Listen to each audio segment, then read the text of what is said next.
The wind howled through the towering pines, their shadows dancing across the wooden floor of Mackenzie Miller's remote cabin. She stood by the frost-covered window, her slender fingers wrapped around a steaming mug of herbal tea, watching as another Montana sunset painted the snow-capped mountains in hues of amber and gold. Her long brown hair fell in gentle waves past her shoulders, catching the fading light in a way that almost made it seem alive.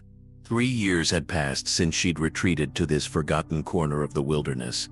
3 years since the accident that had shattered her world and stolen everything she'd once held dear. The cabin had been a desperate purchase, a place to hide when the sympathetic glances and well-meaning platitudes became too much to bear.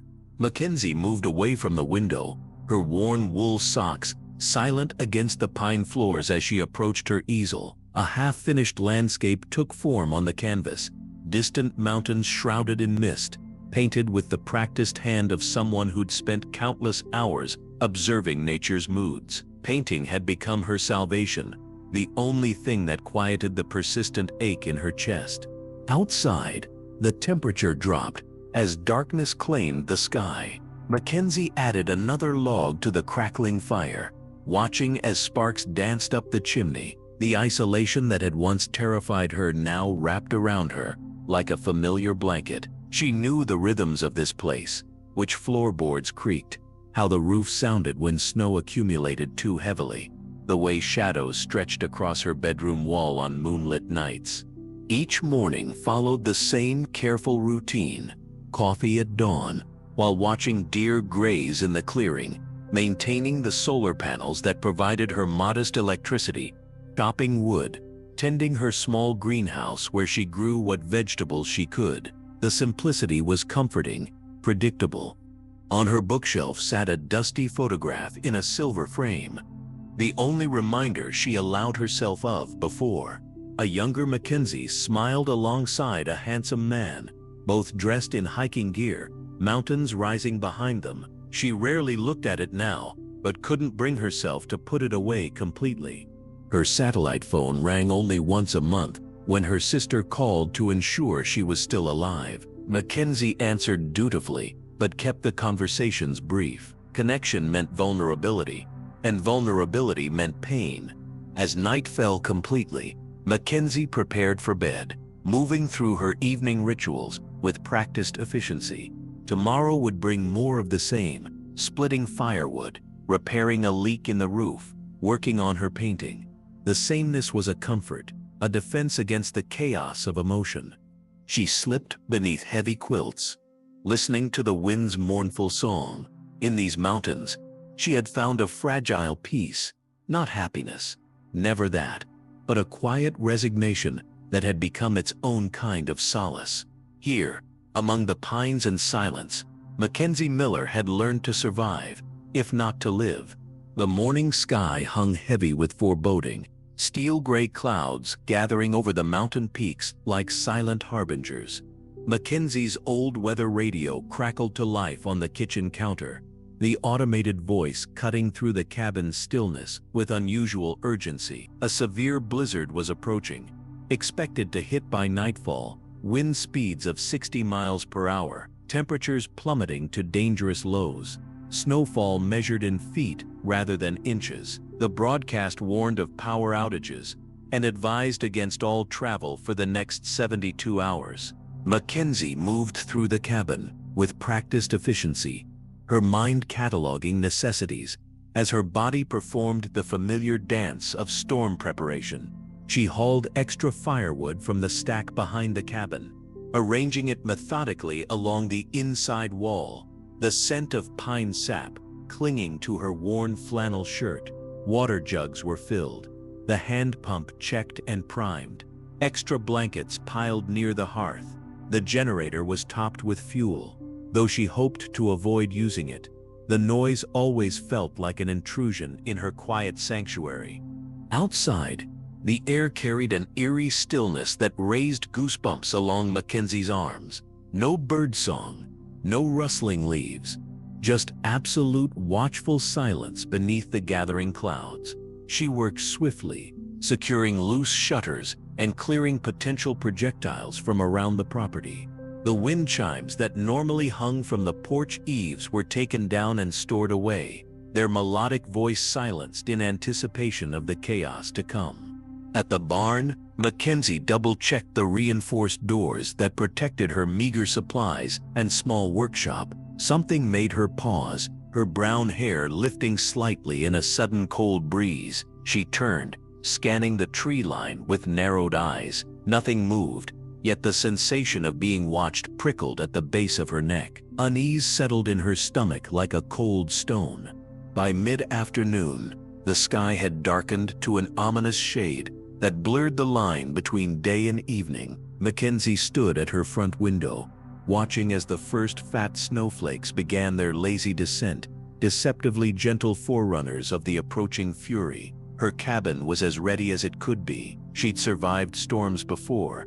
This was Montana, after all. But something about this one felt different, charged with a strange electricity that had nothing to do with lightning. She stoked the fire higher, its warm glow a defiant answer to the gathering darkness outside. Her satellite phone was fully charged, though reception would likely be non-existent once the storm hit in earnest. In the kitchen, a pot of stew simmered, filling the cabin with comforting aromas of rosemary and root vegetables. The wind picked up suddenly, howling around the cabin's corners with a voice that sounded almost human. Mackenzie drew the curtains tight against the gathering darkness, yet couldn't shake the feeling that this storm was bringing more than snow and wind to her doorstep. Something was coming, something that would shake the careful foundations of the solitary life she had built for herself in these remote mountains. The blizzard descended upon the mountains with savage intensity, transforming the world outside Mackenzie's windows into a churning vortex of white. Wind shrieked through the pines, bending treetops, and sending snow swirling in hypnotic patterns against the darkened sky. Inside, Mackenzie added another log to the fire, its warmth a stark contrast to the freezing fury that rattled the cabin's sturdy frame. A strange sound cut through the storm's howl, something organic and out of place amidst the elemental rage. Mackenzie paused, head tilted, listening.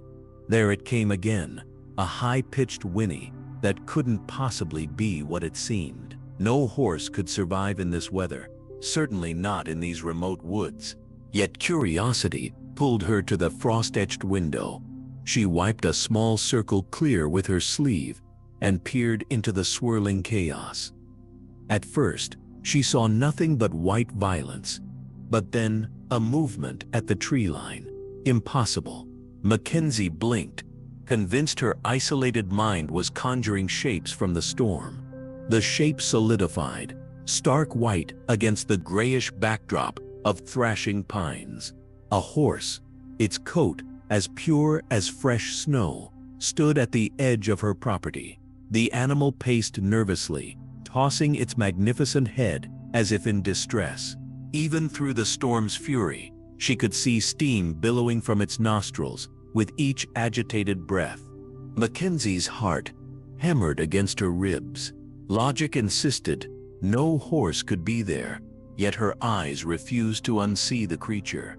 Its presence awakened something long dormant within her, a flicker of concern for something beyond herself. Without conscious thought, she pulled on her heavy boots and thickest coat. Common sense screamed protest as she unlatched the door, bracing herself against the wall as the storm's full force tried to invade her sanctuary. The cold hit like a physical blow, stealing her breath as she stepped onto the porch. The white horse remained, somehow more substantial now, its eyes reflecting an impossible intelligence as it watched her approach. Mackenzie trudged through knee-deep snow, arm raised against the stinging ice particles that whipped across her exposed skin. The horse's muscles tensed beneath its pristine coat, ears pricked forward in alertness. 20 feet from the magnificent animal, Mackenzie stopped. The horse pawed the ground anxiously, its movements deliberate, almost communicative. When she took another step, it retreated toward the forest edge, then stopped, turning its head to look back at her, with an expectancy that seemed eerily human. Mackenzie hesitated. The forest was dangerous even in fair weather, suicidal during a blizzard of this magnitude. Yet the horse whinnied again, a sound that pierced through the storm's wail with unmistakable urgency. It took another few steps into the trees, then paused, waiting. Something ancient and instinctual stirred within her, a recognition that transcended rational thought. This was no ordinary animal, no trick of her lonely mind. The horse needed her to follow. Mackenzie glanced back at her cabin, its windows glowing with firelight, safety and certainty within its walls. Then she turned toward the white horse and the dark forest beyond, something deep inside her responding to a call she couldn't begin to understand.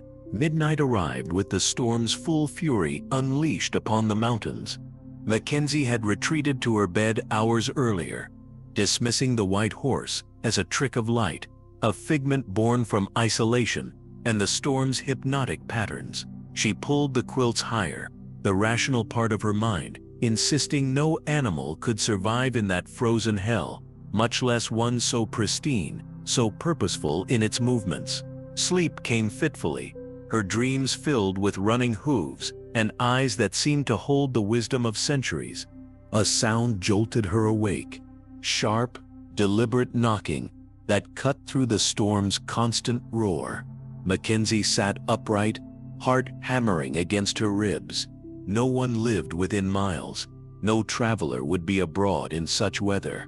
The knocking came again, more insistent this time, a rhythm too measured to be debris blown against the cabin walls. Her bare feet hit the cold floor as she grabbed her robe, moving cautiously toward the front of the cabin. The fire had died to embers, casting the room in shadows that danced with each gust that shook the structure. Mackenzie approached the window, pulse thundering in her ears as she peered through frost-rimmed glass.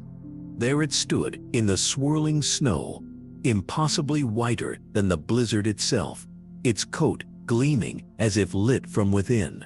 The horse reared back, front hooves pawing at the air before striking the ground with terrible purpose.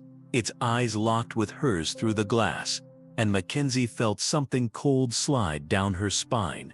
Recognition, fear, destiny. She couldn't name it. The creature was more agitated now, its powerful body tense with urgency. It paced before the cabin, stopping occasionally to look toward the forest, then back at her window with unnerving intelligence. Mackenzie stepped back, wrapping her arms around herself. This wasn't possible. Yet the pounding came again, the horse's hoof striking her porch steps with deliberate force. Something inside her shifted, the wall she'd built between herself and the world, developing a hairline crack. Whatever this was, she couldn't ignore it any longer. The animal's distress called to something primal in her, something that existed before logic and reason, before she'd learned that caring led to pain. Mackenzie dressed with trembling hands, layers of wool and waterproof gear, her thickest gloves and sturdiest boots. She grabbed her emergency pack, stuffing it with essentials, first aid supplies, energy bars, matches, a compass. The flashlight beam cut weakly through the darkness as she unlatched the door, bracing herself against the frame as wind and snow invaded her sanctuary. The horse stilled as she emerged, steam billowing from its nostrils. Up close, Mackenzie could see no saddle marks, no signs of human handling, yet it exuded a presence too commanding to be feral. When she approached, it turned toward the forest, took several steps, then looked back with unmistakable expectation. Every instinct for self-preservation screamed against following, yet Mackenzie found herself moving forward, drawn by something she couldn't articulate. The white horse led, she followed, each step carrying her farther from safety into the raging heart of the storm. The forest swallowed them both, dark pines bending like supplicants before the blizzard's might, as she surrendered to the guidance of this impossible creature. The white horse moved through the blizzard with impossible certainty, its form sometimes almost vanishing in the whiteout conditions before reappearing like a beacon. Mackenzie followed, her boots sinking deep into drifts that pulled at her strength with each step. The wind slashed at her exposed skin, turning her cheeks numb despite the scarf wrapped across her face. Time lost, meaning in the storm's fury. It could have been minutes or hours since she'd left her cabin's safety. They crested a small rise, the horse pausing at its peak. Below, a small clearing opened up, visible only because the swirling snow seemed to circle around rather than fill it. Mackenzie narrowed her eyes, struggling to make sense of the dark mass at its center. The white horse nickered softly, pawing at the ground before descending toward the object. As they drew closer, the shape crystallized into something so out of place in these remote mountains that Mackenzie's mind struggled to accept it. The twisted metal frame of a helicopter lay half buried in snow, its rotors bent at unnatural angles, the cockpit windows shattered, smaller debris scattered outward from the main wreckage like fallen stars against the white ground. The horse stopped 20 feet from the crash, its ears pricked forward, eyes fixed on the mangled cabin. Mackenzie approached cautiously, her flashlight beam cutting through darkness to reveal the helicopter's sleek design and corporate insignia partially visible beneath ice crystals. This was no rescue craft or park service vehicle. Its elegant lines and custom paint spoke of private wealth. Heart pounding, she reached the crumpled door hanging open on twisted hinges. Inside, slumped against the far wall, a man sat motionless. His dark suit, though torn and bloodied, was clearly expensive. His shoes Italian leather now stained with hydraulic fluid. Blood had frozen in rivulets down his face from a deep gash across his forehead. Both arms lay limp at unnatural angles, broken or dislocated in the impact. Mackenzie pressed gloved fingers to his neck, relief flooding through her when she detected a pulse, weak but present. The man's features were striking even in unconsciousness. Strong jawline, dark hair now matted with blood, his face pale with cold and shock. He couldn't have been in the wreckage long, or he'd already be dead from exposure.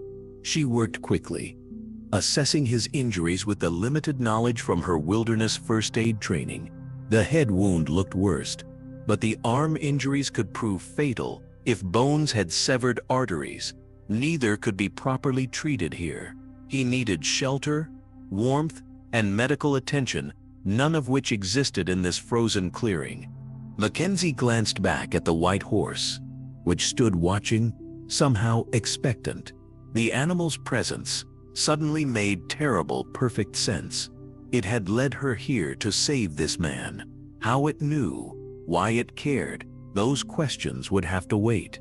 With grim determination, she fashioned a makeshift sled from the helicopter's broken door panel, padding it with seat cushions. After splinting the man's arms as best she could and wrapping her spare coat around him, she carefully dragged him onto this improvised transport. As Mackenzie secured the unconscious stranger, the white horse moved closer, its breath warm against the frozen air. The journey back would be even more treacherous with her burden, but somehow she knew the animal would guide them true. Her solitary existence had just become fatefully, irrevocably entangled with this injured stranger's life. The journey back through the raging blizzard became a nightmare of endurance and will. Mackenzie's muscles screamed in protest as she dragged the makeshift sled through knee-deep snow, her breath coming in ragged gasps that crystallized instantly in the frigid air. The unconscious man remained deathly still, his face growing paler with each passing minute, frost forming on his dark eyelashes like tiny diamonds.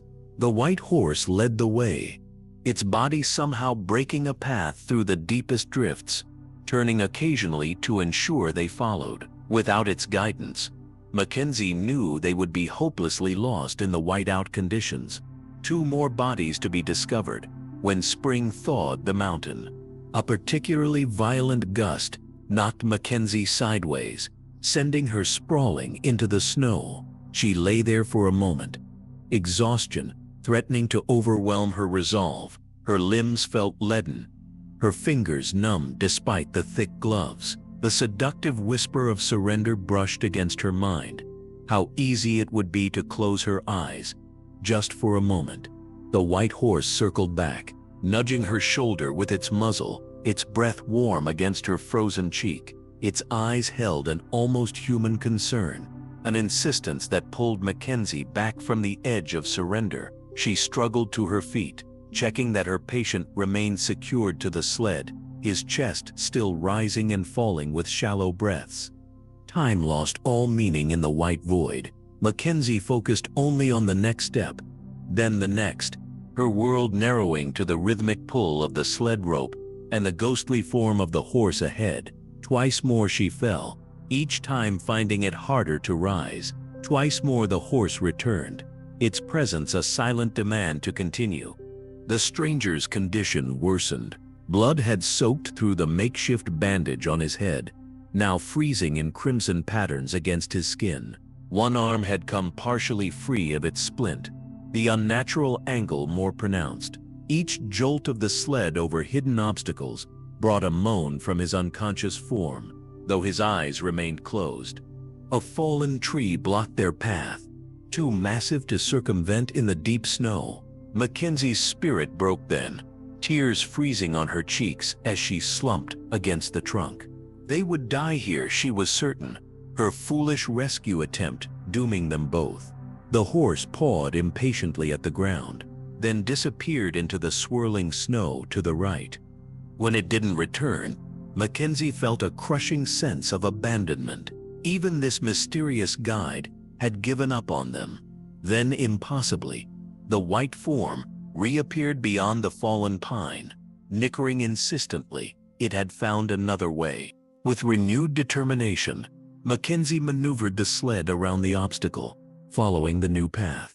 Through squinted eyes, she began to recognize landmarks. The distinctive split boulder, the stand of 3 pines growing from a single base. They were nearing her property. When the cabin's silhouette finally emerged from the storm's fury, Mackenzie nearly collapsed with relief. The warm glow of embers still visible through frost-covered windows promised salvation. With the last reserves of her strength, she pulled the injured man up the porch steps, fumbling with frozen fingers at the door latch. As she finally dragged him inside, Mackenzie turned back once more.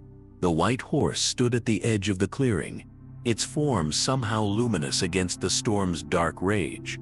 Then, like a phantom dissolving into mist, it turned and vanished into the swirling white void.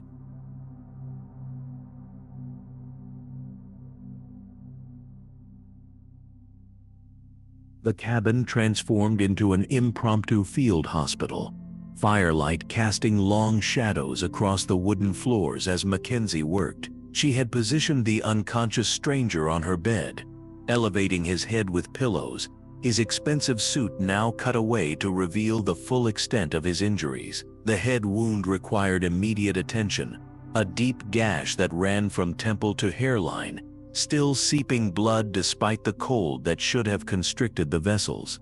Mackenzie moved with methodical efficiency, years of solitary self-reliance guiding her hands as she cleaned the wound with antiseptic from her first aid kit. Her fingers trembled slightly as she worked, the magnitude of the situation settling over her like a weight. This man's life hung by a thread, and she was his only chance in a world gone white with fury outside her windows.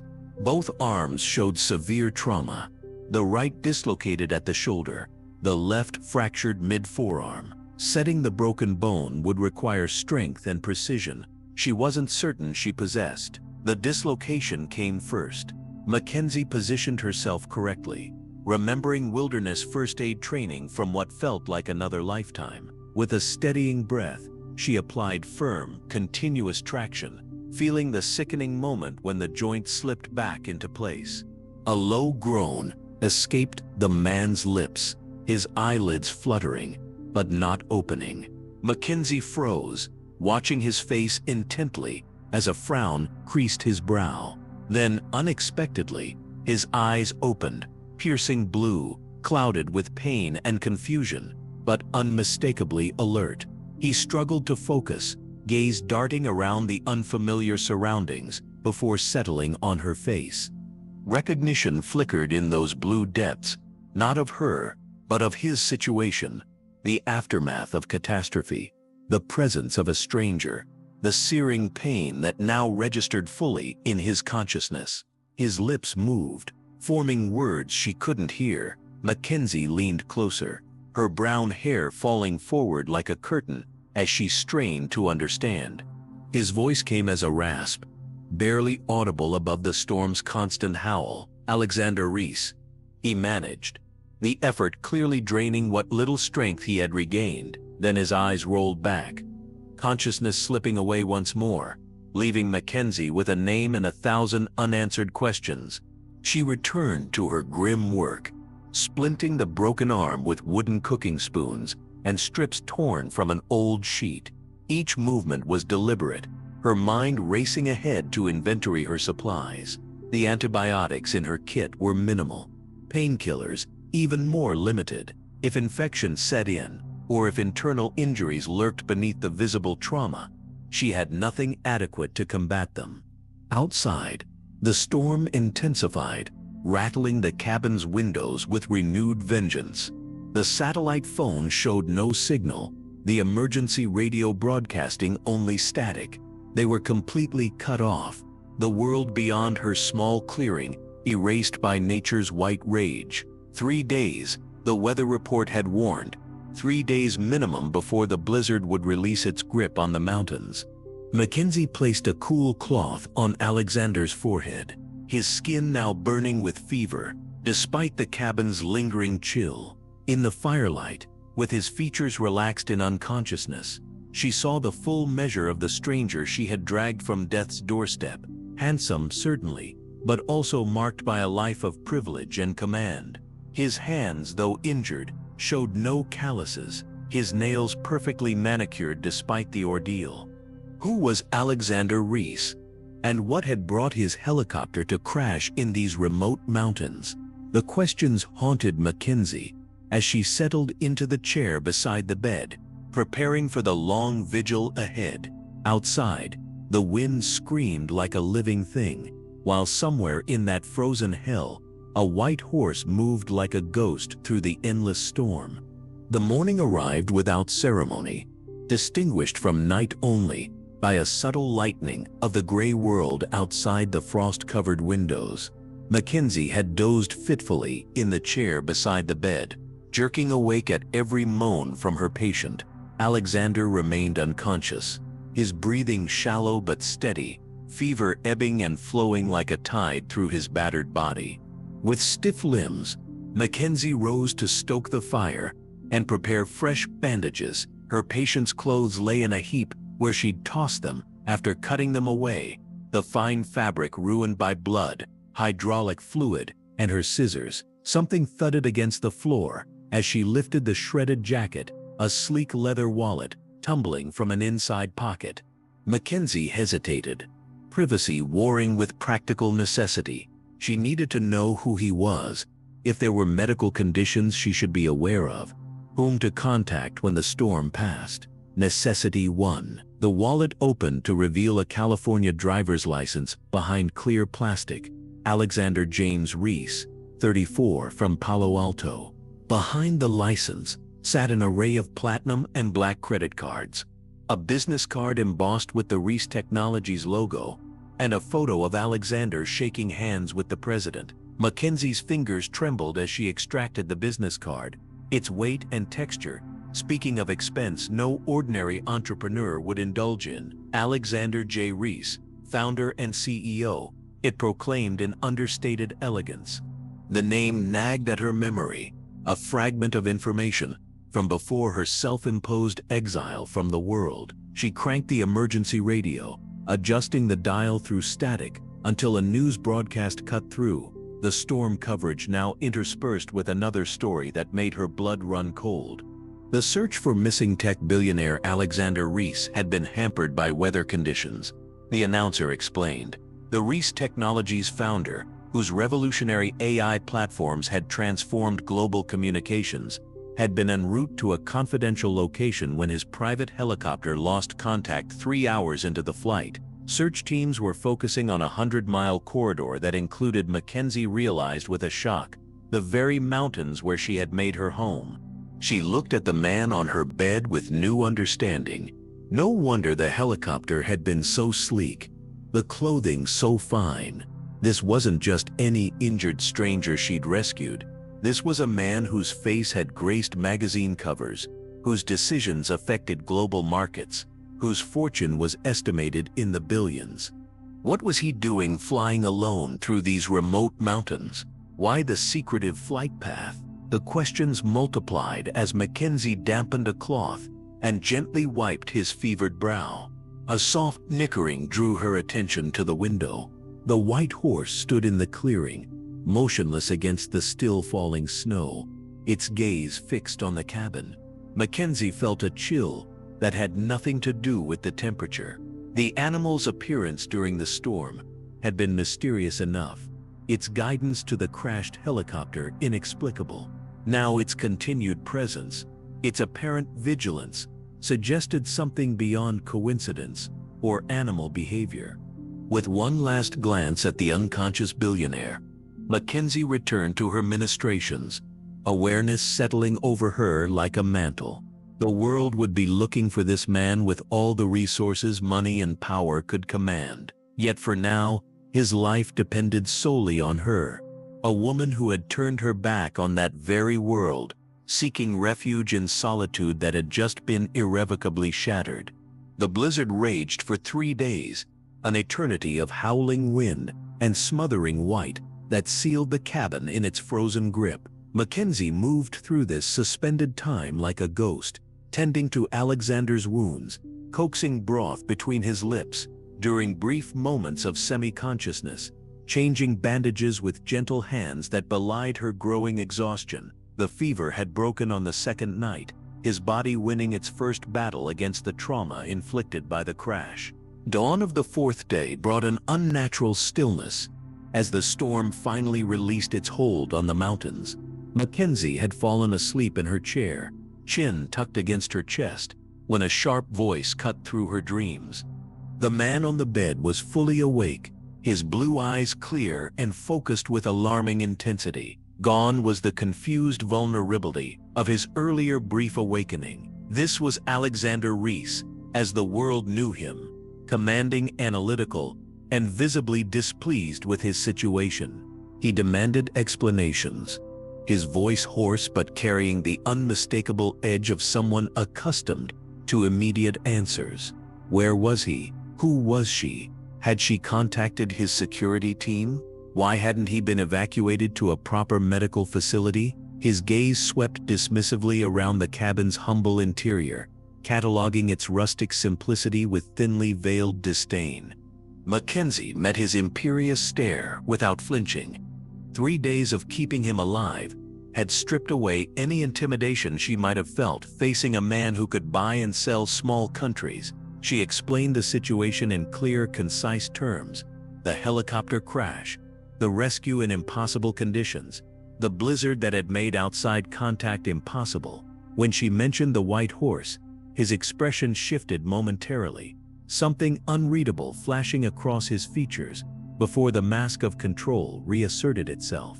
He insisted on sitting up, despite her warnings, then immediately paled as pain lanced through his splinted arm and bandaged head.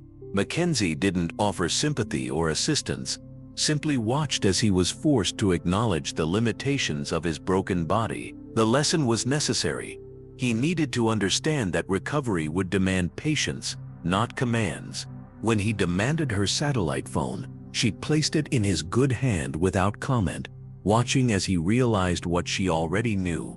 No signal penetrated the remote valley, especially after the storm. His frustration manifested in tightened jaw muscles and a cold glare that might have withered corporate rivals, but merely bounced off Mackenzie's weathered self-sufficiency. By midday, necessity had forced a fragile truce between them. Alexander needed her, a reality he accepted with poor grace. He watched her every movement with suspicious attention, questioning her medical knowledge, second-guessing her treatment decisions with half-remembered facts from a wilderness survival course he'd taken as an executive training exercise. Mackenzie answered his questions with patient detachment, neither defensive nor deferential. She changed his bandages with the same careful precision she'd use repairing her solar panels, unmoved by his winces or sharp intake of breath when she tested the setting of his broken arm. Outside, the world sparkled with blinding brilliance. Snow transformed into millions of diamonds under the returned sun, and at the forest's edge, visible through the kitchen window, the white horse stood watching, its presence a reminder that some mysteries transcended the physical realm. Mysteries that neither Alexander's wealth nor Mackenzie's solitude could fully explain. The fifth day dawned with crystalline clarity, the storm's fury replaced by an almost supernatural stillness. Mackenzie stood at the kitchen window, coffee mug warming her palms, as she watched the white horse grazing at the edge of the clearing.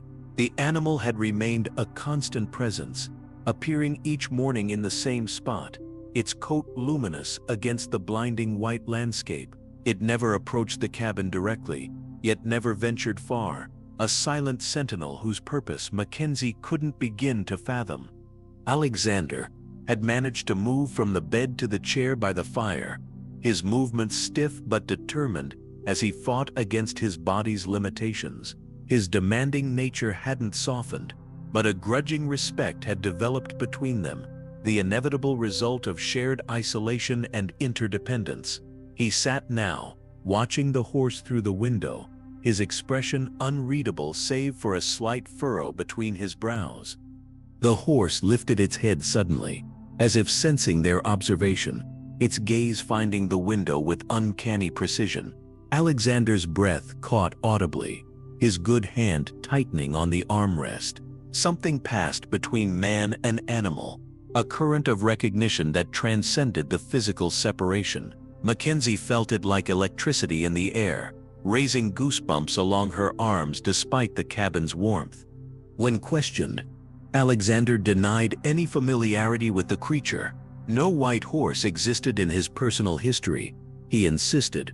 No childhood companion or family pet that could explain the strange connection. Yet Mackenzie had caught him speaking softly when he thought himself alone, words directed toward the window where the horse could be seen, phrases too low to distinguish, but carrying the unmistakable tone of familiarity.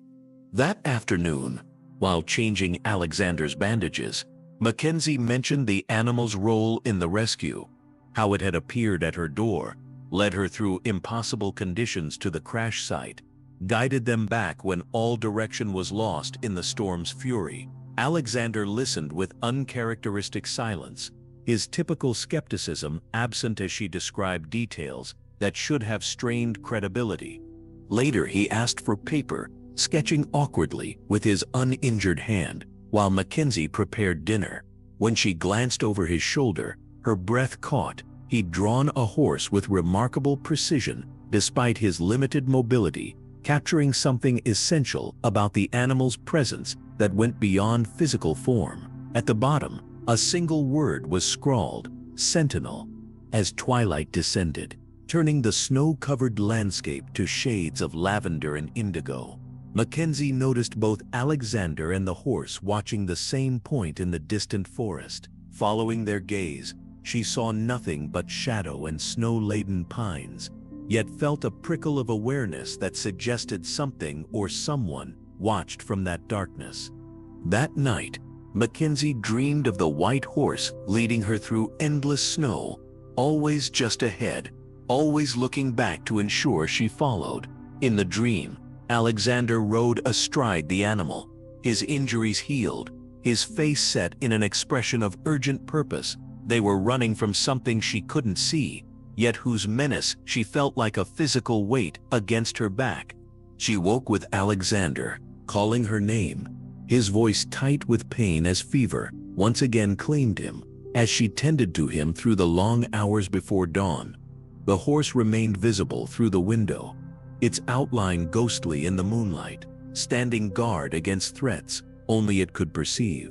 Outside, new tracks circled the cabin's perimeter, not animal prints, but the distinctive pattern of snowshoes worn by human feet.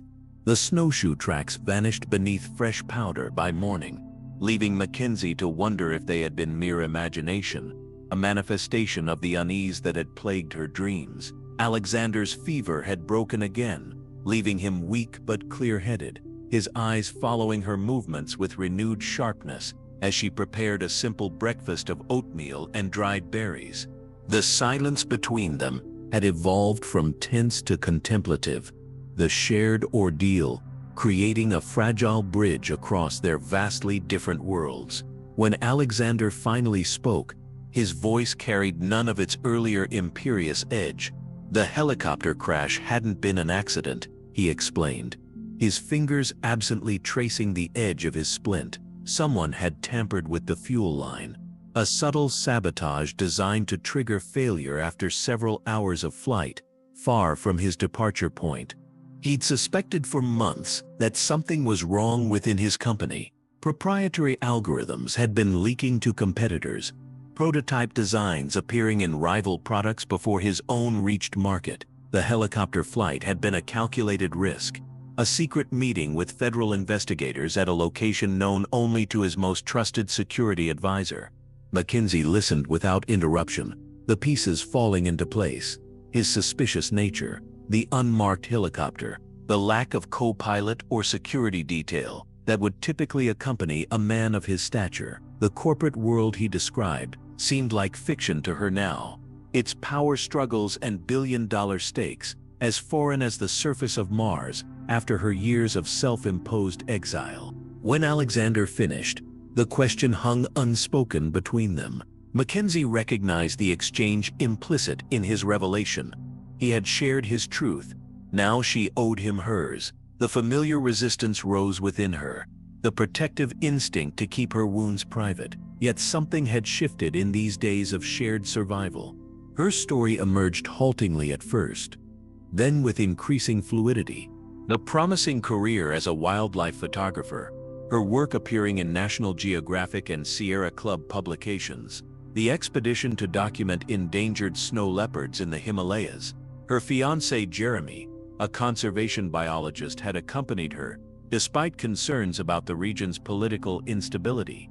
Their guide had mistakenly led them into a restricted military area. The patrol had opened fire without warning. Jeremy had died instantly, while Mackenzie escaped with a bullet lodged in her shoulder, and guilt that would never fully heal. The media coverage had been merciless. Foreign journalists accused of espionage, her motives questioned. Jeremy's death transformed into political fodder for talking heads who had never known him. She had retreated first to her parents' home, then to this cabin, when their concerned hovering became another weight she couldn't bear. The mountains offered silence, space to breathe without expectation or judgment.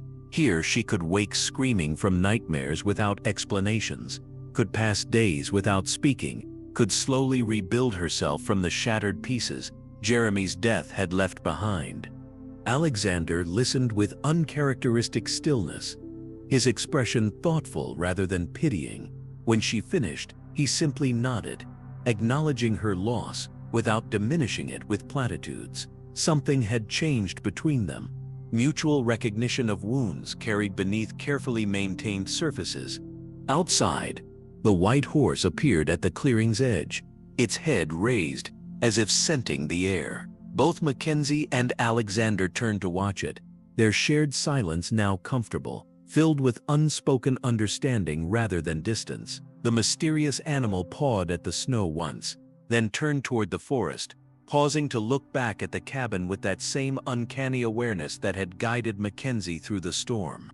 The days stretched into a week, marked by the sun's growing strength against the snow and Alexander's steadily improving condition. His injuries, while still severe, had begun their long journey toward healing, the head wound closing cleanly, the broken arm settling into its splint with less protest. Each day he managed longer periods of wakefulness, his strength returning in small but measurable increments. He could now make his way around the cabin unassisted, though the effort left him pale and breathless. The rigid barriers between them had softened, worn away by proximity and shared routine. Their conversations extended beyond immediate needs, into wider territories.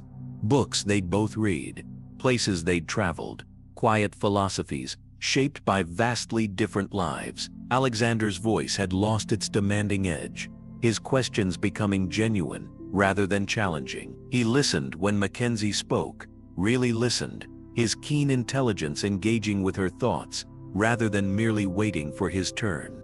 Mornings found them sharing coffee by the window, watching as the white horse emerged from the tree line to graze in the sun-warmed patches where snow had retreated. The animal's daily appearance had become a comforting constant, its mysterious presence no longer questioned, but simply accepted as part of their shared reality. On the seventh day, Mackenzie ventured out with a handful of dried apples, approaching the horse with slow, deliberate steps. The creature watched her advance, ears pricked forward in alert curiosity, but showing no fear. When she extended her palm, the horse's velvet muzzle brushed against her skin with delicate precision, warm breath fogging in the cold air as it gathered the offered treat. Alexander observed from the doorway, leaning heavily against the frame, his expression a mixture of wonder and something deeper, more complex. That evening, as Mackenzie stoked the fire, Alexander attempted to help prepare dinner, his movements awkward but determined as he sliced vegetables one-handed. The domestic simplicity of the act seemed to surprise him, a man accustomed to others anticipating and fulfilling his needs before he'd even recognized them himself. His satisfaction at contributing, however minimally, was evident in the slight upward curve of his lips. After dinner, he spoke of his company's beginnings, not the sanitized version crafted for media profiles, but the messy truth of failures and false starts, sleepless nights coding in a garage, the bone-deep fear that it would all collapse. Mackenzie responded with stories of her first photography assignment, the terror of inadequacy, battling with desperate determination as she tracked wolves through Minnesota wilderness in bitter January conditions. They laughed together for the first time that night, a surprised, genuine sound that filled the cabin with unexpected warmth. Something had shifted between them, adversaries becoming allies, then cautiously approaching friendship. The change was as tangible as the spring thaw beginning outside, ice giving way to reveal what had been preserved beneath. Later, when Alexander had returned to bed, Mackenzie stepped onto the porch, breathing in the crisp night air. The white horse stood at the forest edge, a luminous silhouette against the darkness. Its presence had become a comfort rather than a mystery, though questions about its nature and purpose still lingered in her thoughts. The satellite phone chimed unexpectedly from inside, the first signal in over a week. Mackenzie hesitated, watching as the horse lifted its head, alert and somehow knowing their peaceful isolation was ending. The outside world had found them at last. She took one last breath of freedom before turning back to the cabin, aware that whatever fragile connection had grown between her and Alexander would soon face its true test. The satellite phone's sudden connection shattered their mountain isolation like glass breaking. Alexander gripped the device with white knuckles, his security chief's voice crackling through with urgency that transformed his recently relaxed features back into the sharp-edged mask of the corporate titan. Mackenzie watched the change sweep over him as he listened, his body tensing with each new piece of information, his jaw tightening into a hard line. The call ended with Alexander staring at the phone, as if it might bite him. Night had fallen fully outside, the vast darkness punctuated only by starlight reflecting off snow. When he finally spoke, his voice carried the weight of certainty rather than speculation. The helicopter sabotage had been confirmed through recovered wreckage. The same corporate rivals who had arranged it had intercepted his security team's communications, discovering his survival and approximate location. They were coming, 3 men in a specialized snow vehicle, heavily armed and determined to finish what the crash had failed to accomplish. His security team was mobilizing, but was hours behind, hampered by the storm's aftermath that had left roads impassable and air support grounded by lingering weather systems to the south. Mackenzie moved with quiet efficiency, her mind cataloging options that dwindled with each passing moment.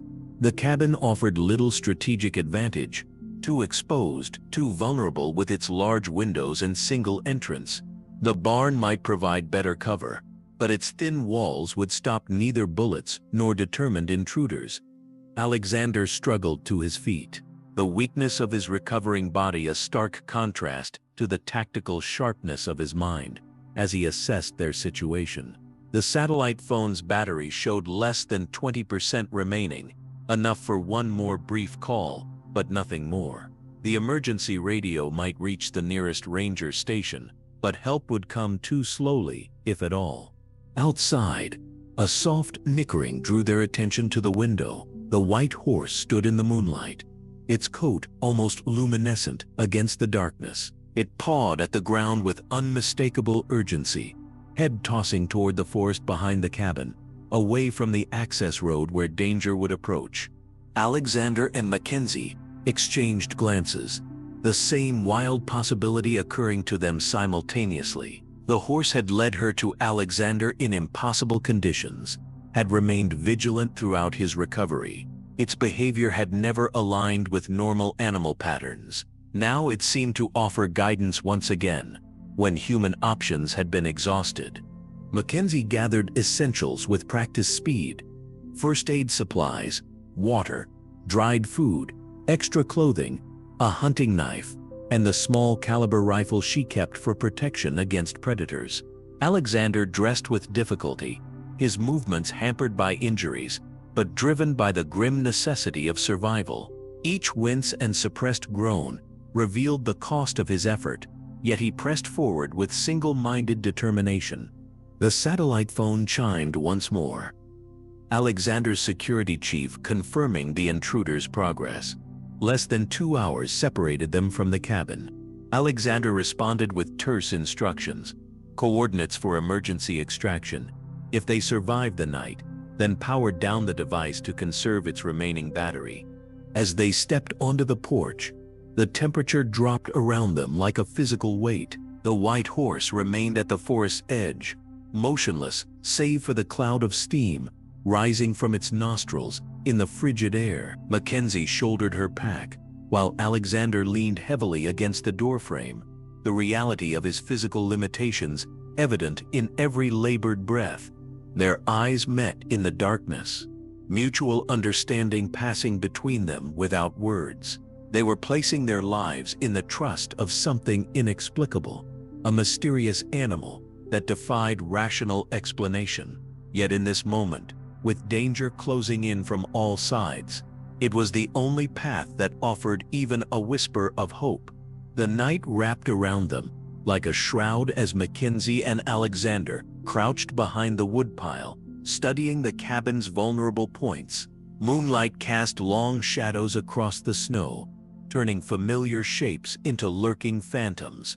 They spoke in hushed tones, breath clouding in the frigid air, while they cobbled together a desperate strategy from limited options. Alexander's tactical mind approached the problem with ruthless pragmatism. Despite his physical weakness, the cabin offered little protection, its windows and thin walls more invitation than barrier to determined attackers. The surrounding forest provided cover, but would leave tracks too easily followed in the fresh snow. They needed a third option, one their pursuers wouldn't anticipate. The white horse's agitation grew more pronounced with each passing minute, its movements becoming erratic rather than purposeful. It circled the small shed behind the cabin, pawing at the ground with increasing urgency, then returning to stare at them with an intensity that sent shivers down Mackenzie's spine. Alexander watched the animal with narrowed eyes, his expression shifting from confusion to sudden recognition. Beneath the shed, he reasoned, the horse wasn't just warning them, it was showing them something. Mackenzie approached cautiously, the animal backing away just enough to give her access to the weathered structure. Inside, amid gardening tools and spare lumber, she found a trapdoor half hidden beneath a threadbare rug, its existence unknown to her, despite years living on the property. The rusted hinges protested as Alexander helped her pull it open, revealing a narrow shaft with rotting wooden ladder rungs descending into darkness. The smell of damp earth and ancient timber wafted upward, a mining tunnel from the region's long-forgotten prospecting era, likely leading deep into the mountain and potentially connecting to other abandoned diggings that honeycombed these hills. Alexander's face, ghostly in the beam of Mackenzie's flashlight, betrayed both hope and trepidation. The tunnel might provide escape, or it might become their tomb, should the unstable passageway collapse. Yet the approaching threat left no room for hesitation. They gathered additional supplies: lanterns, rope, matches, anything that might prove useful in the darkness below. The white horse watched their preparations with unnerving stillness, its eyes reflecting the flashlight beam like twin moons. When they emerged from the shed with backpacks secured, it approached Alexander, nudging his injured arm with surprising gentleness before turning to press its muzzle against Mackenzie's shoulder. The gesture carried an unmistakable sense of farewell. Back in the cabin, they laid their trap, lamps left burning, fire stoked high, 2 bundles of clothing arranged beneath blankets to suggest sleeping forms. Outside, Mackenzie broke a path toward the forest opposite the tunnel entrance, a false trail for their pursuers to follow while they descended into the earth. It wasn't much, but it might buy precious minutes once the intruders arrived. Alexander lowered himself painfully into the shaft, his splinted arm held awkwardly against his body, jaw clenched against the pain that each movement triggered. Mackenzie followed, pulling the trapdoor closed above them and securing it with a simple latch that would engage when pulled shut. The darkness swallowed them completely for a moment before their lantern flickered to life, illuminating a narrow passage that stretched ahead into inky blackness. Behind them, muffled by layers of earth and timber, came the sound of the white horse's hooves galloping away from the cabin, purposeful, determined, as if it had accomplished its mysterious mission and now raced toward some new urgent task. Ahead lay uncertainty, but behind them approached certain death. With one last exchange of resolute glances, they moved forward into the mountain's depths, each step taking them further from the world above and deeper into the unknown. The tunnel's oppressive darkness relented only where their lantern light touched, creating a small bubble of warmth. In the crushing black, they had traveled perhaps half a mile into the mountain's heart, following the ancient passage until reaching a natural cavern where the miners had clearly once rested. Empty crates and rusted tools testified to human presence long since departed, while a small underground spring provided fresh water that trickled down one wall, collecting in a stone basin.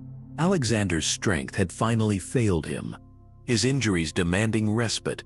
Despite the urgency of their flight, Mackenzie spread their blankets on the driest section of ground, creating a makeshift camp within this stone sanctuary. The lantern's golden glow cast dramatic shadows across Alexander's face, highlighting the sharp angles of his cheekbones and the hollows beneath his eyes, exhaustion and pain etched into every line. They sat in silence at first, the magnitude of their situation hovering between them like a physical presence. Death lurked both behind and potentially ahead, their escape route as dangerous as what they fled. The realization stripped away pretense, leaving only raw humanity where social masks had once been. Alexander spoke first, his voice soft, yet somehow filling the cavern. He confessed fears that had nothing to do with their current predicament: the loneliness of success, the constant uncertainty about whether people valued him or merely his wealth and power. He described a childhood of privilege but emotional poverty, parents more concerned with appearances than connection, boarding schools where excellence was expected rather than celebrated. His company had become his life, his identity so completely merged with Reese Technologies that he sometimes wondered if Alexander Reese the man still existed separate from the corporate entity. Now, facing mortality in this underground darkness, he questioned what his legacy truly was beyond stock prices and technological innovations. Mackenzie listened, then slowly offered her own truths in return. She spoke of the guilt that had driven her to isolation, not just grief for Jeremy's death, but the unshakable feeling that her ambition had led them into danger. Her self-imposed exile wasn't merely about escaping painful memories, but punishing herself for surviving when he hadn't. The cabin had become both sanctuary and prison, protecting her from further hurt, while preventing any possibility of joy, until a white horse had appeared in a blizzard, forcing her to act, to save, to engage with life again. With him, time melted away as they spoke, the hours of darkness measured by the gradual lowering of the lantern's oil. Their physical proximity increased incrementally, unconsciously, until they sat shoulder to shoulder, the warmth of contact a comfort against the cavern's chill. When Alexander's hand found hers, fingers intertwining with gentle pressure, neither acknowledged the gesture explicitly, though neither pulled away. A connection had formed between them, transcending their different worlds and personalities, something born of shared danger and unveiled truths. It remained unspoken, yet undeniable, fragile as the lantern flame, yet surprisingly resilient. Mackenzie felt walls crumbling that she had maintained for years, while something in Alexander's eyes suggested similar barriers falling. Morning would bring renewed flight, dangers still unresolved, outcomes uncertain. Yet in this moment, suspended in time beneath tons of ancient rock, two souls recognized each other across the divide of their separate solitudes. Whatever happened when they emerged into the light again, this night had irrevocably changed them both, had shown them possibilities neither had allowed themselves to imagine in their carefully constructed isolation. Morning arrived without sunlight in the underground cavern, marked only by the subtle glow of Mackenzie's watch and their dwindling lantern oil. They packed with practiced efficiency, the night's emotional intimacy neither forgotten nor acknowledged. As they focused on survival, Alexander moved with more confidence despite his injuries, as if the connection they'd formed had strengthened more than just his resolve. The tunnel continued deeper into the mountain, ancient timber supports groaning ominously as they passed.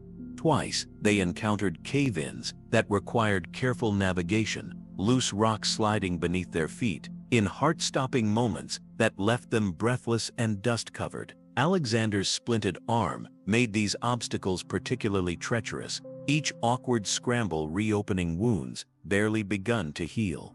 Above them, unseen but felt, their pursuers would have reached the cabin by now. Mackenzie imagined them discovering the empty beds, the false trail, finally the tunnel entrance, a mental countdown that hastened their steps through the claustrophobic passage. The air grew increasingly stale as they ventured further, each breath slightly more difficult than the last.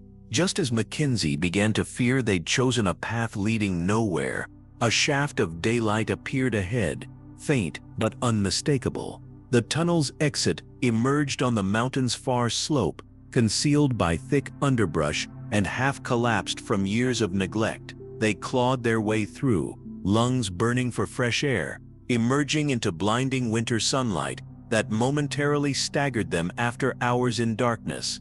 They stood on an unfamiliar ridge. The valley spread below them in pristine white, Mackenzie's cabin nowhere in sight. The mountain had protected them, carrying them through its heart to temporary safety, but the respite proved brief. The distant sound of an engine echoed across the snow, a specialized vehicle navigating terrain that would stop ordinary transportation. The pursuers had somehow discovered their escape route, and were closing in from below. Alexander and Mackenzie exchanged a single glance before plunging downward through deep snow, using the forest's cover whenever possible. Desperate to put distance between themselves and the mechanical sound that pursued them with relentless determination, they broke from the tree line into a small clearing, fatally exposed with nowhere to hide. The engine sound grew louder, almost upon them. Alexander pushed Mackenzie toward the distant trees, a futile gesture of protection. Then, impossibly, the white horse appeared at the clearing's far edge, its coat luminous against the pines. The animal reared dramatically, trumpeting a challenge that echoed across the valley before galloping directly toward the approaching vehicle. The engine sound swerved, followed by shouts of confusion. Mackenzie pulled Alexander into the cover of the forest as their pursuers' attention fixed on the mysterious animal that seemed to materialize from nowhere. Through the trees, they glimpsed men with weapons drawn. The vehicle stopped as the white horse circled it with impossible speed, kicking up blinding snow before vanishing into the forest. The distraction lasted mere minutes, but it was enough.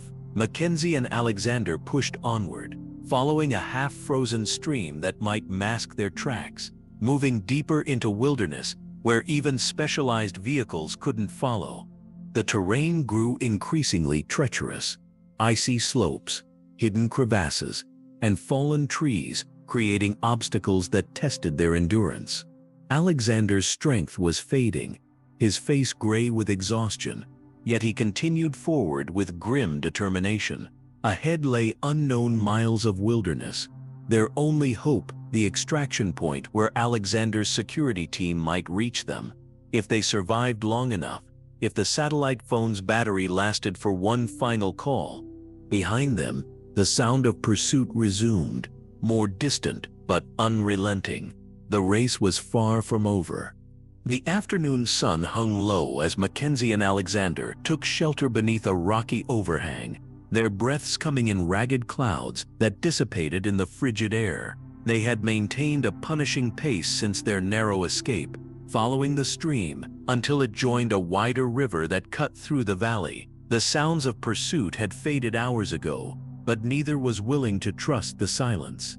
Alexander slumped against the rock face, his injuries demanding attention he couldn't afford to give. The splint on his arm had loosened during their flight, and fresh blood stained the makeshift bandage on his head. Mackenzie worked silently to repair the damage, her fingers gentle yet efficient as she tightened bindings and checked for signs of infection. When Alexander finally spoke, his voice was barely audible above the rushing water nearby. The white horse, he said, wasn't just any animal. The resemblance was too perfect, too impossible to dismiss. The markings, the intelligent eyes, the distinctive way it tossed its head, all identical to Sentinel, a horse from his childhood ranch in Wyoming. Sentinel had been his only true companion during lonely summers when his parents shipped him away from their metropolitan life, more concerned with business empires than raising their son. The ranch caretakers had given Alexander the responsibility of the young colt, a task initially resented then treasured as the animal became his confidant and friend. At 16, Alexander had taken Sentinel, riding along a treacherous mountain trail, despite warnings about unstable ground. When the path collapsed beneath them, the horse had somehow managed to throw Alexander to safety before plunging into the ravine below. Search parties had found the horse's body 3 days later. Alexander had stood by as they buried Sentinel, his teenage grief locked away behind the emotional walls his parents had taught him to maintain. Yet here was Sentinel, or an animal identical in every detail, appearing 15 years later in a different mountain range during another life-threatening crisis. The coincidence stretched credibility beyond breaking.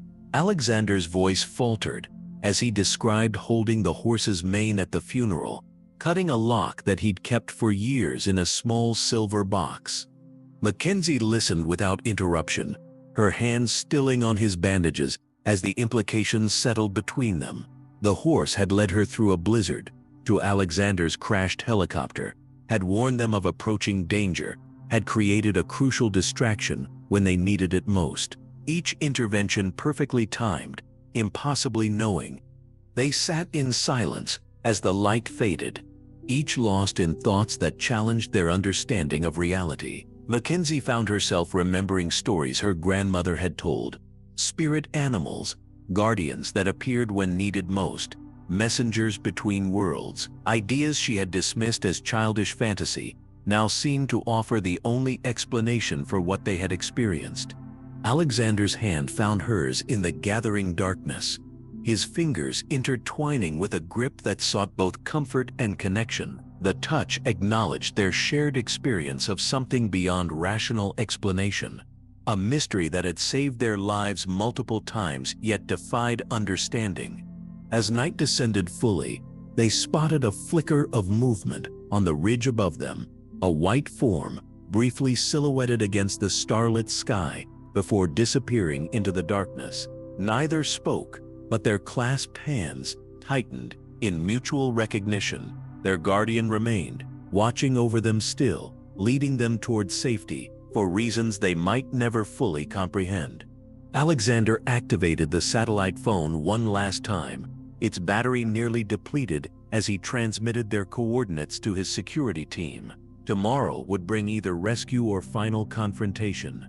For tonight, they huddled together beneath the stars, finding comfort in shared body heat and the strange certainty that they were not truly alone in the wilderness. Morning arrived with deceptive beauty, the sunrise painting the snow-covered landscape in hues of amber and rose. Mackenzie and Alexander emerged from their makeshift shelter beneath the rocky overhang, muscles stiff from cold and the previous day's exertion. Hope flickered tentatively between them. The satellite phone's final transmission had gone through, extraction coordinates confirmed. Alexander's security team was en route, their estimated arrival just hours away. The river presented an unavoidable obstacle. Its swift current, visible even where ice had failed to form at the edges. A fallen pine created a precarious bridge some 50 yards upstream, their only viable crossing point in either direction for miles. They approached cautiously, Alexander leaning heavily on Mackenzie as his injuries took their toll, his face drawn with pain he refused to voice. The crack of a rifle shot shattered the morning stillness. Snow exploded into powder inches from their feet. 3 figures emerged from the tree line behind them, dark silhouettes against the white terrain. Their pursuers had caught up, driving them forward toward the treacherous crossing that offered no cover, no protection. Mackenzie reacted with instinctive precision, pushing Alexander behind a boulder while retrieving her small-caliber rifle from her pack. Her hands remained steady as she chambered around, all hesitation burned away by the clarity of survival. The wildlife photographer, who had hidden from life for years, vanished, replaced by a woman of fierce determination. Alexander's face transformed as well, pain giving way to calculating focus. He scanned their surroundings, assessing angles and exposure with tactical acumen that belied his corporate image. Without words, they formed a plan through glances and gestures.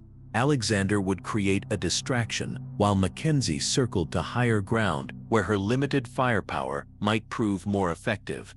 The standoff stretched into minutes, occasional shots, forcing them to remain pinned down as their pursuers advanced methodically. Alexander's security team would arrive too late at this rate. The river crossing now represented their only chance at escape rather than a planned route. Alexander launched their desperate gambit, breaking cover to draw fire, while Mackenzie scrambled up the rocky embankment. Shots peppered the ground around him as he zigzagged toward the fallen tree bridge, his movements hampered by injuries, yet driven by desperate purpose. Mackenzie provided covering fire, her shots precisely aimed to force their attackers into temporary retreat rather than to kill. When the closest pursuer closed on Alexander, nearly within grasping distance, a flash of white burst from the forest. The horse appeared without warning, charging directly into the saboteur's path. The man went down hard beneath flashing hooves, his weapon skittering across ice-slicked rocks. The animal reared, front legs pawing air with terrifying force, driving back the other attackers in moments of chaos and confusion.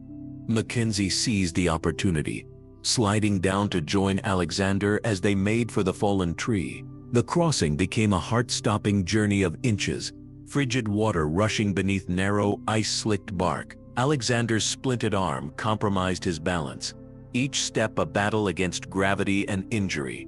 Behind them, the white horse continued its improbable defense, circling the disoriented attackers, kicking up blinding snow before suddenly breaking away to race downstream along the opposite bank. The pursuers recovered quickly, rushing toward the crossing, but precious seconds had been gained. Mackenzie and Alexander reached the far side as bullets splintered wood around them. They plunged into the sheltering forest, pushing deeper into terrain where extraction would soon be possible. The white horse had vanished once more, its purpose fulfilled at the moment of greatest need. In the distance, the faint thrum of approaching helicopters promised safety, if they could evade their pursuers just a little longer. The helicopter appeared over the ridge like an answered prayer, its black silhouette stark against the winter sky. Mackenzie and Alexander stood in the small clearing they'd reached after their desperate river crossing, arms raised to signal the approaching aircraft. Their pursuers had fallen behind, hampered by the difficult terrain and the inexplicable interventions of the white horse, but safety remained uncertain until the moment the helicopter descended, wind from its rotors creating a blizzard of loose snow around them. Men in tactical gear emerged before the skids fully touched ground, forming a protective perimeter as they swept the tree line for threats. The contrast between these disciplined professionals and the disheveled fugitives was stark. Alexander with his splinted arm and blood-crusted head wound, Mackenzie with wild, tangled hair and clothes torn from days on the run. Yet the respect in the security team's eyes as they approached Alexander was unmistakable, deepening when they realized what he and this mountain woman had endured. The team's medic worked efficiently, replacing Alexander's makeshift bandages with proper dressings, administering antibiotics and painkillers that soon softened the tight lines around his eyes. Mackenzie watched from a slight distance, suddenly uncertain of her place in this transition back to Alexander's real world. The connection they had formed in the cabin, in the tunnels, during their desperate flight, it belonged to a reality apart from corporate empires and security details. Alexander sensed her withdrawal, his gaze finding hers across the clearing with an intensity that transcended physical distance. He spoke quietly to his security chief, who nodded and approached Mackenzie with careful respect. The cabin was secure, he informed her. The saboteur's vehicle had been found abandoned near the tunnel exit. A team was retrieving her essential belongings now, if she would provide a list of what she needed most. The implication hung in the cold air between them.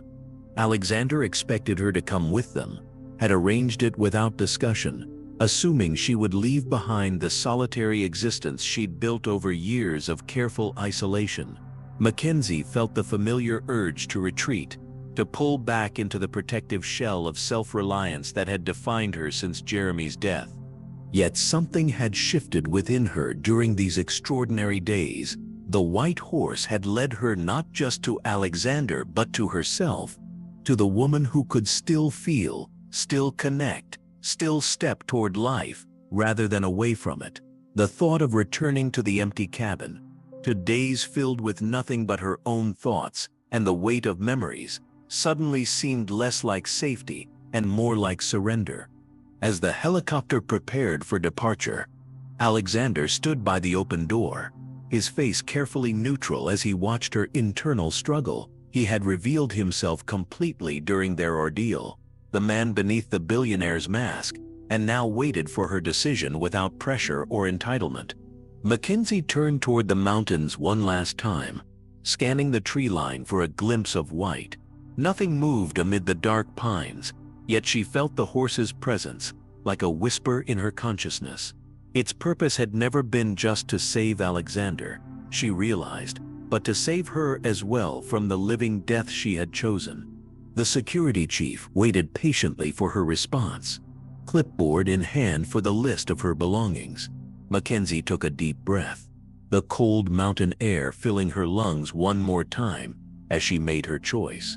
She turned toward the helicopter, toward Alexander, toward possibility rather than safety. The mountains would remain, and perhaps someday she would return, but not alone, and not in hiding. As the helicopter lifted off, banking toward civilization, Mackenzie caught a flash of white on a distant ridge, the horse standing sentinel, watching their departure before turning to disappear into the forest that had sheltered them all. Spring painted the Montana mountains in vibrant greens and wildflower bursts. The harsh winter landscape transformed into a canvas of renewal. Mackenzie adjusted her camera lens, focusing on a family of elk grazing in the meadow below her position. The familiar weight of the professional equipment felt right in her hands again, as if the years away had been merely a brief interruption rather than a self-imposed exile. Behind her, the cabin stood much as it always had. Though subtle changes marked its evolution, solar panels upgraded, communications equipment discreetly installed, the porch extended to accommodate 2 chairs instead of 1. It remained their sanctuary, a place apart from the whirlwind their lives had become in the 6 months since the helicopter had carried them away from danger. Alexander emerged from the tree line, moving with the fluid strength of complete recovery. His corporate empire had weathered the storm of attempted sabotage. The perpetrators now facing federal charges after a meticulous investigation. Yet the experience had changed him profoundly, shifting priorities in ways that surprised the business world. Reese Technologies now funded one of the largest private conservation initiatives in the country, with Mackenzie's photography documenting wilderness areas under threat. They moved through the world together now, her reclusiveness softening under his protective presence, his sharp edges gentled by her straightforward nature. Their story had become something of a legend, though the white horse remained their secret, too extraordinary for public consumption, too sacred to share with those who would analyze and rationalize the inexplicable. Alexander reached her position on the ridge, standing quietly until she lowered her camera. The small velvet box in his hand needed no explanation, its meaning as clear as the love in his eyes. They had spoken of this moment, circled it in conversations during quiet evenings, yet the reality of it still took Mackenzie's breath away. The diamond caught the late afternoon light, not ostentatious despite its flawless quality. He had chosen it with her sensibilities in mind, as he did all things now. As she accepted both ring and promise, movement on the distant ridge caught their attention. A white horse stood silhouetted against the sky, its form unmistakable, even at this distance. They watched in reverent silence as it reared once, powerful legs pawing the air in what felt like benediction, before turning to disappear into the forest depths. Some would call it coincidence. This appearance, at exactly this moment of commitment, Mackenzie and Alexander knew better. The mysterious guardian that had brought them together, that had saved them both in ways beyond the physical, had returned for this final moment before releasing them fully to their shared future. That evening, as sunset transformed the mountain vista into molten gold, they sat together on the porch that had once witnessed only Mackenzie's solitude. The ring caught the fading light as she leaned against Alexander's shoulder, both of them watching the spot where the white horse had appeared, knowing some mysteries were never meant to be solved, only honored and remembered with grateful hearts. This story took us a lot of time to create, so if you enjoyed it, please hit the like button and subscribe to our channel. Your support motivates us to share more impactful stories like this one. Thank you for watching, and I'll see you in the next video.